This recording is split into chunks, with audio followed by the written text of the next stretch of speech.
ಪಾದಯಾತ್ರೆ ಮಾಡುವುದರ ಮೂಲಕ ಮೊಡ ಹಗರಣದ ಸೈಟ್ಗಳನ್ನ ವಾಪಸ್ ಪಡಿಸಿದ ಈ ಭಾಗದ ರೈತರ ಧ್ವನಿಯಾಗಿರುವಂತಹ ಬಿಜೆಪಿಯ ರಾಜ್ಯಾಧ್ಯಕ್ಷರಾದ ಸನ್ಮಾನ್ಯ BY ವಿಜಯೇಂದ್ರ ಅವರವರು ಸುವರ್ಣಸೌಧಕ್ಕೆ ಮುತ್ತಿಗೆಯನ್ನ ಸಾವಿರಾರು ರೈತರ ಜೊತೆಗೆ ಹಾಕಲಿಕ್ಕೆ ಇವತ್ತು ತೀರ್ಮಾನವನ್ನ ಮಾಡಿದ್ದಾರೆ. ತಾವೆಲ್ಲರ ಜೊತೆ ಅವರ ಜೊತೆಗೆ ಹೆಜ್ಜೆಯನ್ನ ಹಾಕಬೇಕು ಅನ್ನುವಂತಹ ವಿನಂತಿಯನ್ನ ಮಾಡ್ತಾ ರೈತ ನಾಯಕ, ಹುಟ್ಟು ಹೋರಾಟಗಾರ, ಈ ರಾಜ್ಯ ಕಂಡಂತಹ ಧೀಮಂತ ನಾಯಕ ಸನ್ಮಾನ್ಯ ಯಡಿಯೂರಪ್ಪನವರ ಮಾರ್ಗದಲ್ಲಿ ಮುಂದೆ ಸಾಗ್ತಾ ಇರುವಂತಹ ಸನ್ಮಾನ್ಯ BY ವಿಜಯೇಂದ್ರ ಅವರು ನಿಮ್ಮನ್ನು ಉದ್ದೇಶಿಸಿ ಮಾತನಾಡಬೇಕು ಅಂತ ಹೇಳಿ ವಿನಂತಿಯನ್ನ ಮಾಡಿಕೊಳ್ತಾ ಇದ್ದಾರೆ.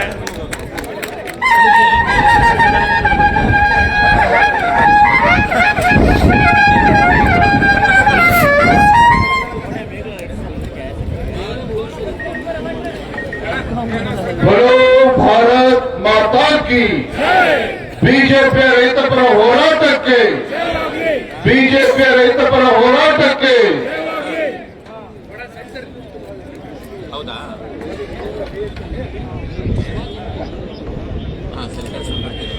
ಆತ್ಮೀಯ ರೈತ ಬಾಂಧವರೇ, ರಾಜ್ಯದಲ್ಲಿರುವಂತಹ ಈ ಭ್ರಷ್ಟ ರೈತ ವಿರೋಧಿ ಕಾಂಗ್ರೆಸ್ ಸರ್ಕಾರದ ವಿರುದ್ಧ ಈ ಒಂದು ಬೃಹತ್ ಪ್ರತಿಭಟನಾ ರ್ಯಾಲಿಯಲ್ಲಿ ಈಗ ತಾನೇ ತಮ್ಮೆಲ್ಲರನ್ನು ಕೂಡ ಉದ್ದೇಶಿಸಿ ಮಾತನಾಡಿರುವಂತಹ ವಿರೋಧ ಪಕ್ಷದ ನಾಯಕರಾಗಿರುವಂತಹ ಅಶೋಕ್ ಅವರೇ, ಛಲವಾದಿ ನಾರಾಯಣ ಸ್ವಾಮಿ ಅವರೇ, ರಾಜ್ಯ ರೈತ ಮೋರ್ಚಾದ ಅಧ್ಯಕ್ಷರು, ಹೋರಾಟದ ನೇತೃತ್ವವನ್ನು ವಹಿಸಿರುವಂತಹ ಮಾಜಿ ಶಾಸಕರು, ಆತ್ಮೀಯರಾಗಿರ್ತಕ್ಕಂಥ ನಡಳ್ಳಿ ಅವರೇ, ಪಕ್ಷದ ಹಿರಿಯ ಮುಖಂಡರು, ವಿಧಾನ ಪರಿಷತ್ ಸದಸ್ಯರಾಗಿರುವಂತಹ CT ರವೀಣ್ಣ ಅವರೇ, ಬೆಳ್ತಿ ಬಸವರಾಜ್ ಅವರೇ, ಈ ಹೋರಾಟದ ನೇತೃತ್ವವನ್ನು ವಹಿಸಿರುವಂತಹ ಅಭಯ್ ಪಾಟೀಲ್ ಅವರೇ, ಬಾಲಚಂದ್ರ ಜಾರಕಿಹೊಳಿ ಅವರೇ, ಹೋರಾಟಕ್ಕೆ ಒಂದು ಶಕ್ತಿನ ತುಂಬಿರುವಂತಹ ಬಲವನ್ನ ಕೊಟ್ಟಿರ್ತಕ್ಕಂಥ ನಮ್ಮ ಬೆಳಗಾವಿ ಚಿಕ್ಕೋಡಿ ಜಿಲ್ಲೆಯ ಎಲ್ಲ ಶಾಸಕರೇ, ವಿಧಾನ ಪರಿಷತ್ ಸದಸ್ಯರೇ, ಜೊಳ್ಳೆಣ್ಣ ಅವರು ಕೂಡ ವೇದಿಕೆ ಮೇಲಿದ್ದಾರೆ. ವೇದಿಕೆ ಮೇಲೆ ಆಸೀನರಾಗಿರ್ತಕ್ಕಂಥ ಪಕ್ಷದ ಎಲ್ಲ ಹಿರಿಯ ಶಾಸಕ ಮಿತ್ರರೇ, ವಿಧಾನ ಪರಿಷತ್ ಸದಸ್ಯರೇ, ವೇದಿಕೆ ಮುಂಭಾಗದಲ್ಲಿ ಆಸೀನರಾಗಿರುವಂತಹ ಎಲ್ಲ ಕಾರ್ಯಕರ್ತ ಬಂಧುಗಳೇ, ರೈತ ಬಾಂಧವರೇ, ಪತ್ರಿಕಾ ಹಾಗೂ ಮಾಧ್ಯಮದ ಸ್ನೇಹಿತರೆ, ಬಂಧುಗಳೇ, ರೈತ ಮೋರ್ಚಾ, ಭಾರತೀಯ ಜನತಾ ಪಾರ್ಟಿ ರೈತ ಮೋರ್ಚಾ ಕಳೆದ ಕೆಲವು ತಿಂಗಳುಗಳಿಂದ ರಾಜ್ಯದ ಎಲ್ಲ ಜಿಲ್ಲಾ ಕೇಂದ್ರಗಳಲ್ಲಿ ಹಾಗೂ ರಾಜ್ಯದ ಎಲ್ಲ ವಿಧಾನಸಭಾ ಕ್ಷೇತ್ರಗಳಲ್ಲಿ ಈ ರೈತ ವಿರೋಧಿ ಕಾಂಗ್ರೆಸ್ ಸರ್ಕಾರದ ವಿರುದ್ಧ ಬೃಹತ್ ಪ್ರತಿಭಟನೆಯನ್ನು ಹಮ್ಮಿಕೊಂಡಿದ್ದೇವೆ. ನಾನು ಕೂಡ ರಾಜ್ಯದ ಅಧ್ಯಕ್ಷನಾಗಿ ದಾವಣಗೆರೆ ಜಿಲ್ಲೆಯಲ್ಲಿ ರೇಣುಕಾಚಾರ್ಯರ ನೇತೃತ್ವದಲ್ಲಿ, ಜಿಲ್ಲಾ ಅಧ್ಯಕ್ಷ ನೇತೃತ್ವದಲ್ಲೂ ಕೂಡ ನಾವು ಹೋರಾಟಕ್ಕೆ ಚಾಲನೆ ನೀಡಿದ್ದೇವೆ. ನಾವು ತಂದುಕೊಂಡಿರ್ತಕ್ಕಂತಹ ಒಂದು ಹೋರಾಟ ರಾಜ್ಯದಲ್ಲಿರುವಂತಹ ರೈತರ ಪರವಾಗಿ ಒಂದು ಹೋರಾಟವನ್ನ ಯಾತಕ್ಕೋಸ್ಕರ ಮಾಡ್ತಾ ಇದ್ದೇವೆ. ಇವತ್ತು ಬೆಳಗಾವಿನಲ್ಲಿ ಸುವರ್ಣಸೌಧದಲ್ಲಿ ಚಳಿಗಾಲದ ಅಧಿವೇಶನ ನಡೆಯುತ್ತಿರುವ ಸಂದರ್ಭದಲ್ಲಿ ಯಾತಕ್ಕೋಸ್ಕರ ಇವತ್ತು ರೈತರ ನೇತೃತ್ವದಲ್ಲಿ ಇವತ್ತು ಸುವರ್ಣಸೌಧ ಮುತ್ತಿಗೆ ಹಾಕ್ತಾ ಇದ್ದೇವೆ ಅಂತ ಹೇಳಿದ್ರೆ ಅದಕ್ಕೆ ಹಲವು ಕಾರಣಗಳಿದ್ದಾವೆ. ಮೊದಲನೇದು, ಇತ್ತೀಚೆಗೆ ಅತಿವೃಷ್ಟಿಯ ಪರಿಣಾಮವಾಗಿ ರೈತರು ಬೆಳೆದಂತ ಬೆಳೆ, ಕೈಗೆ ಬಂದಂತ ಬೆಳೆ ಮತ್ತು ಬಾಯಿಗೆ ಬರದಿರತಕ್ಕಂಥ ಪರಿಸ್ಥಿತಿ ನಿರ್ಮಾಣ ಆಯಿತು. ಅಂತ ಪರಿಸ್ಥಿತಿಯಲ್ಲಿ ರಾಜ್ಯ ಸರ್ಕಾರ ಯಾವ ರೈತರ ಸಂಕಷ್ಟಕ್ಕೆ ಸ್ಪಂದನೆ ಮಾಡಬೇಕಾಗಿತ್ತು, ಇವತ್ತು ಆ ಬೆಳೆ ನಷ್ಟ ಏನಾಗಿತ್ತು ಅದಕ್ಕೆ ಒಂದು ಸರಿಯಾದ ರೀತಿಯಲ್ಲಿ ಒಂದು ಇವತ್ತು ಬೆಳೆ ಪರಿಹಾರವನ್ನ ಕೊಡಬೇಕಾಗಿತ್ತು, ಅದನ್ನ ರಾಜ್ಯ ಸರ್ಕಾರ ಮಾಡಲಿಲ್ಲ. ಒಂದು ವೇಳೆ ಬೆಳೆ ಪರಿಹಾರವನ್ನ ಕೊಡ್ತಕ್ಕಂಥದ್ದು ದೂರದ ಮಾತು. ಎಂತ ಲಜ್ಜೆಗೆಟ್ಟ ಕಾಂಗ್ರೆಸ್ ಸರ್ಕಾರ ಇವತ್ತು ರಾಜ್ಯದಲ್ಲಿದೆ ಅಂತ ಹೇಳಿದ್ರೆ, ನಾನು ಕೂಡ ಬೆಳಗ್ಗೆ ಬೀದರ್, ಗುಲ್ಬರ್ಗ, ರಾಯಚೂರು, ಯಾದಗಿರಿ ಜಿಲ್ಲೆಗಳಿಗೆ ಪ್ರವಾಸವನ್ನು ಮಾಡಿದೆ. ಚಲವಾದಿ ನಾರಾಯಣ ಸ್ವಾಮಿ, ಅಶೋಕ್ ಅವರು ಬೆಳಗಾವಿ, ವಿಜಯಪುರ ಜಿಲ್ಲೆ ಪ್ರವಾಸ ಮಾಡಿದ್ರು. ಆಶ್ಚರ್ಯ ಅಂತ ಹೇಳಿದ್ರೆ, ಇಂಥ ಅತಿವೃಷ್ಟಿ ಸಂದರ್ಭದಲ್ಲಿ ರೈತರು ಸಂಕಷ್ಟದಲ್ಲಿದ್ದಾಗ ಒಂದು ಜವಾಬ್ದಾರಿತ ಸರ್ಕಾರ ಯಾವ ರೀತಿ ನಡ್ಕೋಬೇಕು ಅಂತ ಹೇಳಿದ್ರೆ, ಅಲ್ಲಿರ್ತಕ್ಕಂಥ ಸಚಿವರು ಹೋಗಿ ರೈತರ ಸಮಸ್ಯೆನ ಅರ್ಥ ಮಾಡ್ಕೋಬೇಕಾಗಿತ್ತು. ರೈತರು ಯಾವ ರೀತಿ ಬೆಳೆಯನ್ನ ಕಳ್ಕೊಂಡು ಇವತ್ತು ಬೀದಿಗೆ ಬಂದು ನಿಂತಿದ್ದಾರೆ, ಮನೆಯನ್ನ ಕಳ್ಕೊಂಡು ಬೀದಿಗೆ ಬಂದು ನಿಂತಿದ್ದಾರೆ. ಆ ರೈತರ ಸಮಸ್ಯೆಯನ್ನ ಕೇಳುವಂತ ವ್ಯವಧಾನಗಳು ಕೂಡ ಈ ದರಿದ್ರ ರೈತ ವಿರೋಧಿ ಕಾಂಗ್ರೆಸ್ ಸರ್ಕಾರಕ್ಕೆ ಇಲ್ಲದೆ ಇರತಕ್ಕಂಥದ್ದು ನಾಡಿನ ದುರ್ದೈವ. ಈ ನಾಡಿನ ದುರ್ದೈವ. ಪತ್ರಿಕಾ ಮಾಧ್ಯಮದ ಸ್ನೇಹಿತರು ತಿಳಿದ್ದಾರೆ, ಹಿಂದೆ ಭಾರತೀಯ ಜನತಾ ಪಾರ್ಟಿ ಸರ್ಕಾರ ಇದ್ದಾಗ ಸನ್ಮಾನ್ಯ BS ಯಡಿಯೂರಪ್ಪನವರು ರಾಜ್ಯದ ಮುಖ್ಯಮಂತ್ರಿಗಳಾಗಿ ಇನ್ನೂ ಕೂಡ ಮಂತ್ರಿಮಂಡಲದ ವಿಸ್ತರಣೆ ಆಗಿರಲಿಲ್ಲ, ಏಕಾಂಗಿಯಾಗಿದ್ರು. ಭೀಕರ ಅತಿವೃಷ್ಟಿ, ಭೀಕರ ಮಳೆಯಿಂದಾಗಿ ರೈತರ ಬೆಳೆ ನಾಶ ಆಗಿತ್ತು, ಬಡವರು ಮನೆ ಕಳೆದುಕೊಂಡಿದ್ರು. ಯಡಿಯೂರಪ್ಪನವರು ಇವತ್ತಿನ ಮುಖ್ಯಮಂತ್ರಿ ಸಿದ್ದರಾಮಯ್ಯ ಕಪಟ ನಾಟಕ ಮಾಡ್ತಾ ಇದ್ದಾರಲ್ಲ, ಕೇಂದ್ರ ಸರ್ಕಾರ ಅನ್ಯಾಯ ಮಾಡ್ತಾ ಇದೆ, ಕೇಂದ್ರ ಸರ್ಕಾರ ಪರಿಹಾರ ಕೊಡ್ತಾ ಇಲ್ಲ. ಒಂದು ವೇಳೆ ಯಡಿಯೂರಪ್ಪನವರ ಕಪಟ ನಾಟಕ ಮಾಡಲಿಲ್ಲ, ಅದರ ಬದಲಾಗಿ ಮುಖ್ಯಮಂತ್ರಿಯಾಗಿ ಸಚಿವ ಸಂಪುಟ ವಿಸ್ತರಣೆ ಆಗದೇ ಹೋದ್ರೂ ಸಹ ಇದೇ ಬೆಳಗಾವಿ ಜಿಲ್ಲೆ, ರಾಯಚೂರು, ವಿಜಯಪುರ, ಕೊಪ್ಪಳ ಎಲ್ಲ ಜಿಲ್ಲೆಗಳಿಗೆ ಬಂದು ಆ ರೈತರ ಸಂಕಷ್ಟಕ್ಕೆ ಸ್ಪಂದನೆ ಮಾಡುವಂತ ಕೆಲಸ ಮಾಡಿದ್ರು. ಯಾವ ನಮ್ಮ ರೈತ ಬರುವ ಮನೆಯನ್ನ ಕಲ್ತ್ಕೊಂಡಿದ್ರು. ಕೇಂದ್ರದ NDRF ಪ್ಲಾನ್ಸ್ ಪ್ರಕಾರ 1 ಲಕ್ಷ ಪರಿಹಾರ ಇದ್ರೆ ಯಡಿಯೂರಪ್ಪನವರು ಸ್ಪಾಟ್ ನಲ್ಲಿ ತೀರ್ಮಾನ ತೆಗೆದುಕೊಂಡು 1 ತಿಂಗಳು, 2 ತಿಂಗಳು, 3 ತಿಂಗಳು ಕಾಲಿಲ್ಲ, ಒಂದೇ ವಾರದಲ್ಲಿ ಮನೆ ಕಳ್ಕೊಂಡಂತ ಬಡವರಿಗೆ, ರೈತರಿಗೆ 5 ಲಕ್ಷ ರೂಪಾಯಿ ಪರಿಹಾರವನ್ನು ಕೊಡುವಂತ ಕೆಲಸ ಮಾಡಿದ್ರು. ನಾನು ಮುಖ್ಯಮಂತ್ರಿ ಅದಕ್ಕೆ ಇಚ್ಛೆ ಪಡ್ತೇನೆ. ಅದು ಯಾಕೋ ಗೊತ್ತಿಲ್ಲ, ಸಿದ್ದರಾಮಯ್ಯವರು ರಾಜ್ಯದ ಮುಖ್ಯಮಂತ್ರಿಗಳಾಗಿ 2.5 ವರ್ಷ ಆಗಿದೆ.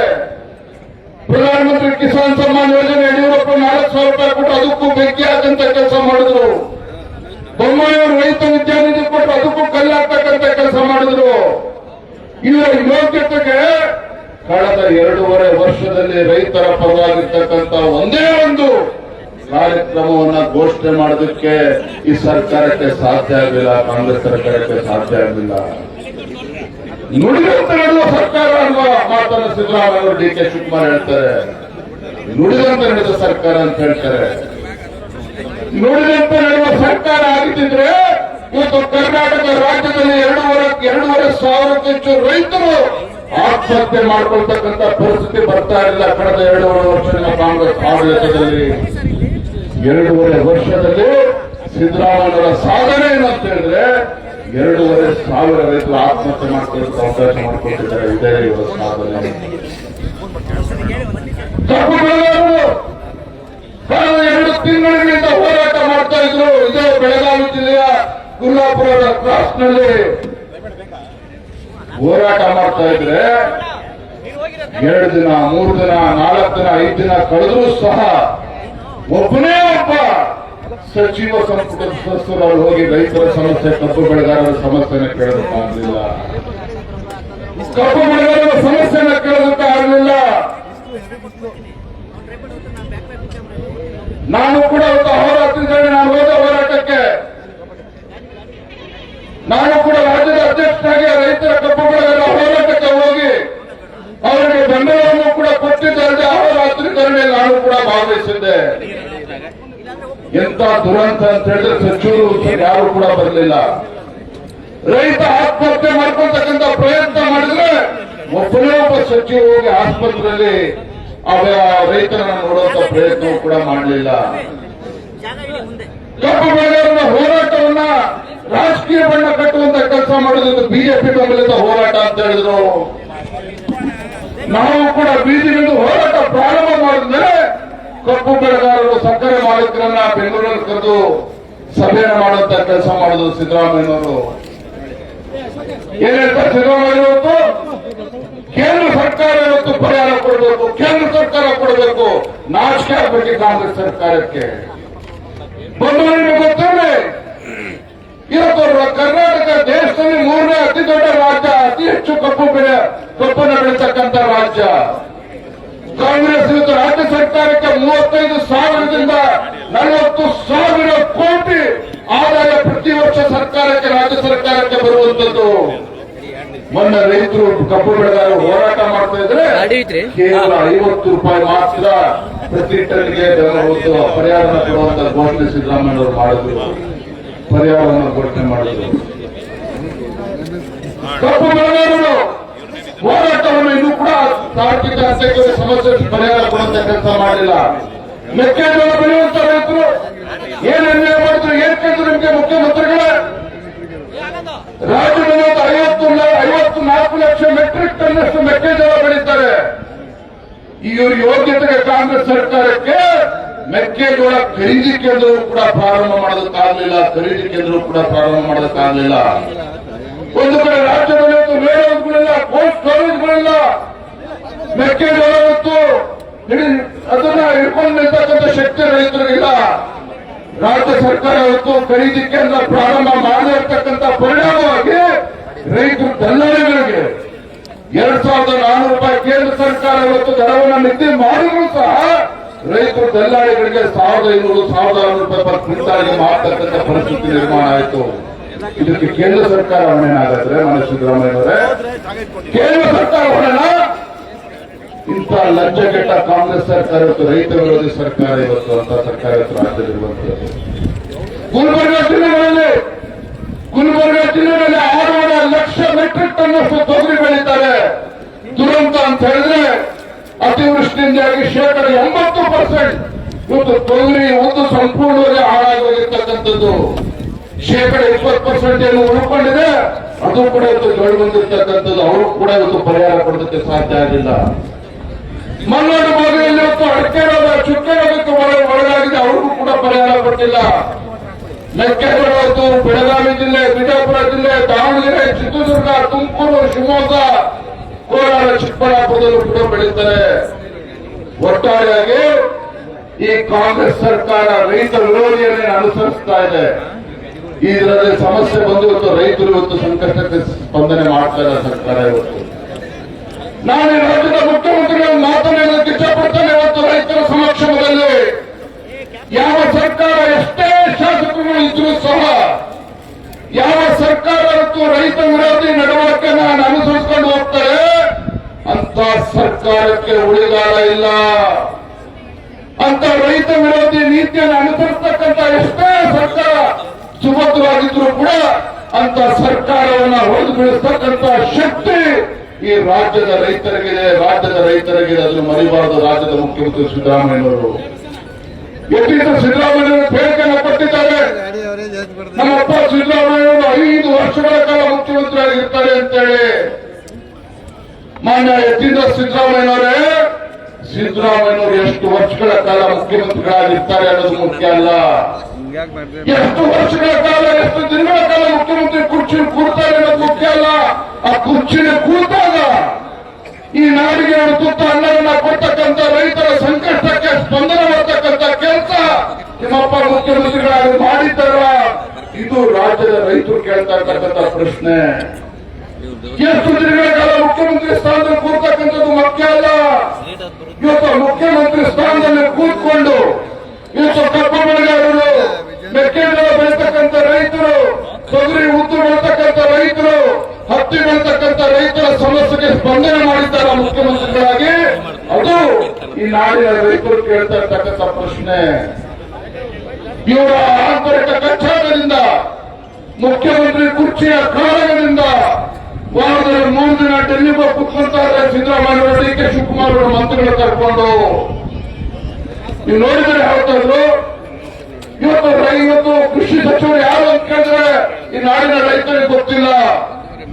ಇವತ್ತು ಅನ್ನದಾತ ತನ್ನ ರಾಜ್ಯದ ಕೃಷಿ ಸಚಿವರು ಯಾರು ಅಂತ ಹೇಳಿದ್ರೆ ಗೊತ್ತಿಲ್ಲ, ಕಂದಾಯ ಸಚಿವರು ಯಾರು ಅಂತ ಹೇಳಿದ್ರೆ ಗೊತ್ತಿಲ್ಲ. ಯಾಕೆ? ಎಲ್ಲರೂ ಕೂಡ ಬೆಂಗಳೂರಿನಲ್ಲಿ ಎಸಿ ರೂಮಲ್ಲಿ ಕೂತ್ಕೊಂಡು ಮಜಾ ಮಾಡ್ತಾ ಇದ್ದಾರಲ್ಲಿ. ನಾನು ಗುಲ್ಬರ್ಗ ಪ್ರವಾಸ ಹೋಗ್ಬೇಕಾದ್ರೆ ನೋಡ್ತಾ ಇದ್ದೆ, ಅತಿವೃಷ್ಟಿ ಸಂದರ್ಭದಲ್ಲಿ, ಬರಗಾಲದ ಸಂದರ್ಭದಲ್ಲಿ ಮುಖ್ಯಮಂತ್ರಿಗಳು ಹೆಲಿಕಾಪ್ಟರ್ ತಗೊಂಡು ವೈಮಾನಿಕ ಸಮೀಕ್ಷೆ ಮಾಡ್ತಕ್ಕಂಥದ್ದು ಕೇಳಿದ್ದಾರೆ.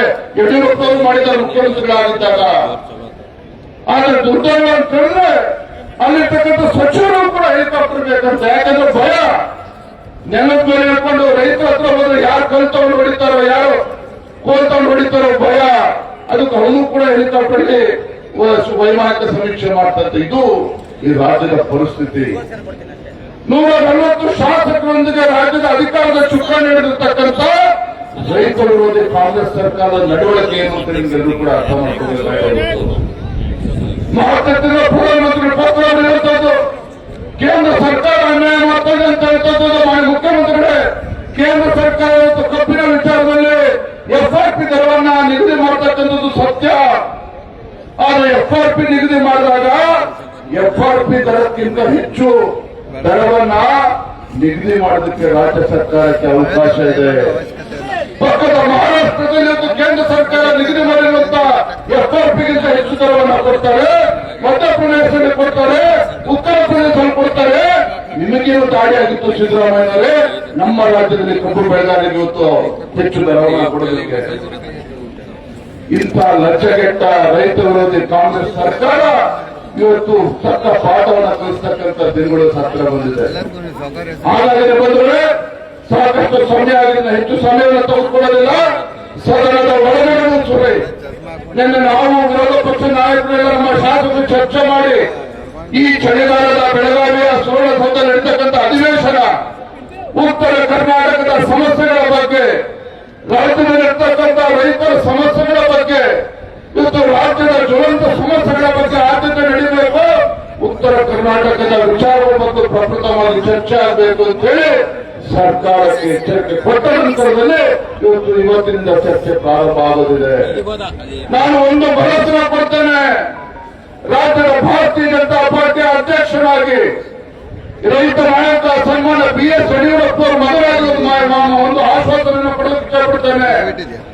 ರಾಜ್ಯದಲ್ಲಿ ಎಲ್ಲಿ ರೈತರ ಬೀದಿಗಳಿಂದ ಹೋರಾಟ ಮಾಡ್ತಾ ಇದ್ರು, ಅಲ್ಲಿ ಯಡಿಯೂರಪ್ಪ ರೈತರ ಜೊತೆ ನಿಂತ್ಕೊಂಡು ಹೋರಾಟವನ್ನು ಮಾಡ್ತಾ ಇದ್ರು. ರಾಜ್ಯದಲ್ಲಿ ಯಾವುದೇ ಮೂಲೆಯಲ್ಲಿ ರೈತರು ಸಂಕಷ್ಟದಲ್ಲಿದ್ರೆ ಯಡಿಯೂರಪ್ಪರು ಕೂಡ ರೈತರ ಜೊತೆ ಒಂದೊತ್ತು ಊಟ ಬಿಟ್ಟರು ಪರವಾಗಿಲ್ಲ, ಹಗಲು ರಾತ್ರಿ ರೈತರ ಜೊತೆ ಯಡಿಯೂರಪ್ಪ ಹೋರಾಟ ಕೇಳುತ್ತಾ ಇದ್ರು. ನಾನು ನಮ್ಮೆಲ್ಲ ಪಕ್ಷದ ಶಾಸಕರು, ವಿಧಾನ ಪರಿಷತ್ ಎಲ್ಲ ಸಮ್ಮುಖದಲ್ಲಿ ಭರವಸೆ ಪಡ್ತೇನೆ, ರಾಜ್ಯದಲ್ಲಿ ಎಲ್ಲ ರೈತರು ಹೋರಾಟ ಆಗಲಿ, ರೈತರು ಎಲ್ಲೇ ಸಂಕಷ್ಟದಲ್ಲಿದ್ರಿ, ಈ ನಾಡಿಗೆ ತುತ್ತು ಅನ್ನವನ್ನು ಕೊಡ್ತಕ್ಕಂಥ ರೈತರ ಸಮಸ್ಯೆಗೆ ಪರಿಹಾರ ಸಿಗುವವರೆಗೂ ಕೂಡ ಭಾರತೀಯ ಜನತಾ ಪಾರ್ಟಿ ನಿಮ್ಮ ವಿಜಯದ ಜೊತೆಲಿ ಇರ್ತೇವೆ, ರೈತರ ಜೊತೆಲಿ ಇರ್ತೇವೆ. ಯಾವುದೇ ಕಾರಣಕ್ಕೂ ರೈತರನ್ನ ಅಡ್ಡದಾರಿಗೆ ಬಿಡ್ತಕ್ಕಂಥ ಪ್ರಶ್ನೆ ಇಲ್ಲ. ಇಂಥ ರೈತ ವಿರೋಧಿ ಕಾಂಗ್ರೆಸ್ ಸರ್ಕಾರ ಬುಡ ಸಮೇತ ಕಿತ್ತಾಕುವಂತ ಕೆಲಸವೂ ಕೂಡ ಭಾರತೀಯ ಜನತಾ ಪಾರ್ಟಿ ಮುಂದೊಂದಿಗಳನ್ನು ಮಾಡ್ತದೆ ಅನ್ನೋ ಮಾತನ್ನ ಸಂದರ್ಭದಲ್ಲಿ ಹೇಳ್ತಾ ತುಂಬಾ ಸಂತೋಷ ಆಗಿದೆ. ಇಂಥ ಉರಿ ಬಿಸಿಲಿನಲ್ಲೂ ಸಹ 4 ದಿನಗಳ ಹಿಂದೆ ನಾವು ತೀರ್ಮಾನ ಮಾಡಿ ಬೆಳಗಾವಿ ಜಿಲ್ಲೆ ಎಲ್ಲ ನಮ್ಮ ಶಾಸಕರು, ಮಾಜಿ ಶಾಸಕರುಗಳು, ಮಾವನಗೌಡ ಪಾಟೀಲ್ ಅವರು ಇರ್ಬೋದು, ವಿಶ್ವನಾಥ್ ಪಾಟೀಲ್ ಅವರು ಇರ್ಬೋದು, ಮೆಟಗೌಡ ಅವರು ಇರ್ಬೋದು, ನಮ್ಮ ಎಲ್ಲ ನಮ್ಮ ಶಾಸಕರುಗಳು ಎಲ್ಲರೂ ಕೂಡ ಚರ್ಚೆ ಮಾಡಿ, ಇಲ್ಲ ನಾವು ರೈತರ ಪರವಾಗಿ ಹೋರಾಟನ ಮಾಡಬೇಕು ಅಂತ ಹೇಳಿ ಎಲ್ಲರೂ ಕೂಡ ಚರ್ಚೆ ಮಾಡಿ ಸುವರ್ಣಸೌಧ ಚಳಿಗಾಲ ಅಧಿವೇಶನ ಸಂದರ್ಭದಲ್ಲಿ ಈ ಸರ್ಕಾರಕ್ಕೆ ಕಿವಿಡುವಂತ ಕೆಲಸ ಮಾಡಬೇಕು ಅಂತ ಹೇಳಿ ಎಲ್ಲ ಪಕ್ಷದ ಹಿರಿಯ ಶಾಸಕರು ಎಲ್ಲರೂ ತೀರ್ಮಾನ ಮಾಡಿ ದೊಡ್ಡ ಸಂಖ್ಯೆಯವರು ಕೂಡ ಬಂದಿದ್ರೆ ನಿಮ್ಮ ಹೋರಾಟಕ್ಕೆ, ರೈತರ ಹೋರಾಟಕ್ಕೆ ಜಯ ಸಿಗುವವರು ಕೂಡ ನಾವು ನಿದ್ರೆ ಮಾಡತಕ್ಕಂಥ ಪ್ರಶ್ನೆ ಉದ್ಭವ ಆಗುವುದಿಲ್ಲ ನಮ್ಮ ಮಾತನ್ನ ಸಂದರ್ಭ ಹೇಳ್ತಾ, ರೈತರ ಪರವಾಗಿ ಯಾವತ್ತೂ ಕೂಡ ಭಾರತೀಯ ಜನತಾ ಪಾರ್ಟಿ ಧ್ವನಿಯನ್ನ ಎತ್ತುತ್ತೆ ಎನ್ನುವ ಮಾತನ್ನ ಸಂದರ್ಭ ಹೇಳ್ತಾ, ವಿಶೇಷವಾಗಿ ನಮ್ಮ ರೈತ ಮೋರ್ಚಾದ ಅಧ್ಯಕ್ಷರಾಗಿ ಎಲ್ಲ ರಾಜ್ಯದ ಪದಾಧಿಕಾರಿಗಳು, ಜಿಲ್ಲೆಯ ರೈತ ಮೋರ್ಚಾ ಅಧ್ಯಕ್ಷರುಗಳು ಇವರು ಕೂಡ ಸಾಕಷ್ಟು ಶ್ರಮ ಹಾಕಿ ಒಂದು ಹೋರಾಟವನ್ನು ಯಶಸ್ವಿ ಮಾಡಿದ್ದಾರೆ. ನಮ್ಮೆಲ್ಲ ಪಕ್ಷದ ಮುಖಂಡರೊಂದಿಗೆ ನಮ್ಮ ಸಂಜಯ್ ಪಾಟೀಲ್ ಅವರು ಕೂಡ ಇದ್ದಾರೆ, ನಮ್ಮ ಬೆಳಗಾವಿ ಜಿಲ್ಲೆ ನಮ್ಮ ಸುಭಾಷ್ ಪಾಟೀಲ್ ಅವರು, ಗೀತಾ ಸುಧಾರ್ ಅವರು ಸಾಕಷ್ಟು ಶ್ರಮ ಹಾಕಿದ್ದಾರೆ ಕಳೆದ ಒಂದು ವಾರ 8 ತಿಂಗಳಿಂದ. ಅವರೆಲ್ಲರ ಪರಿಣಾಮವಾಗಿ ನಮ್ಮ ಇವತ್ತು ಹೋರಾಟ ಎಲ್ಲ ಕೂಡ ಇವತ್ತು ಯಶಸ್ವಿ ಆಗಿರ್ತಕ್ಕಂಥದ್ದು. ನಮ್ಮ ಯಾದವಾಡವರು ಕೂಡ ಇದ್ದಾರೆ, ಮಾಜಿ ಶಾಸಕರು ಕೂಡ ಬಂದಿದ್ದಾರೆ, ಮಾದೇವಪ್ಪನವರು. ಎಲ್ಲರ ನೇತೃತ್ವದಲ್ಲಿ ಅಭಯ್ ಪಾಟೀಲ್, ಜಾರಕಿಹೊಳಿ ಅವರು ಎಲ್ಲರ ನೇತೃತ್ವದಲ್ಲಿ ಹೋರಾಟ ಯಶಸ್ವಿಯಾಗಿದೆ. ನಾವು ಸುಯೋಧನ ಐಹೊಳೆ ಅವರು ನಿನ್ನೆ ರಾತ್ರಿ